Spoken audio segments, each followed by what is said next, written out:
केंद्रीय मंत्री अमित शहा 22 फेब्रुवारीला महाराष्ट्र दौऱ्यावर. पुण्यात पंतप्रधान घरकुल योजनेच्या कार्यक्रमाला उपस्थित राहणार. शहासोबत मुख्यमंत्री, दोन्ही उपमुख्यमंत्री हजर असणार. एसटीची आर्थिक स्थिती डबघाईला. भाडेवाढीनंतरही उत्पन्न कमी. भाडेवाढीनंतरही दररोज सरासरी उत्पन्नात केवळ 2 कोटींची वाढ, सूत्रांची माहिती. दरम्यान प्रवासी संख्याही घटली. पुढे आणखी प्रवास कमी होण्याची शक्यता.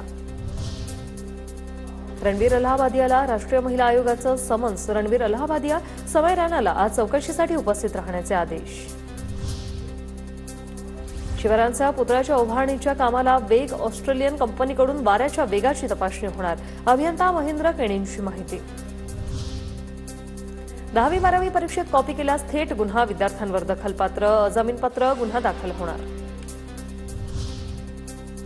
ओडिशा राज्यात 3 माओवाद्यांना अटक. गडचिरोलीतील गुन्ह्यात सहभाग. माओवादी चळवळीवर आळा घालण्यासाठी सीमा सुरक्षा दलाचं हे ऑपरेशन. राज्यातील पहिले कांदा क्लस्टर श्रीगोंदा तालुक्यातील लिंपण गावात उभारण्यात राज्य शासनाची मंजुरी. 8,61,00,000 रुपये खर्चून क्लस्टर उभारलं जाणार.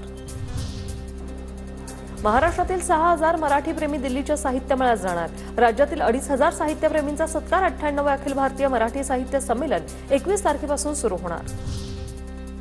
यूपीआयसाठी ऑटोमेटेड चार्ज बँक प्रणाली लागू. गेलेले पैसे तात्काळ खात्यात येणार. याआधी फेल झालेले ट्रान्झॅक्शनचे पैसे खात्यात येण्यासाठी 2 ते 3 दिवस लागत होते.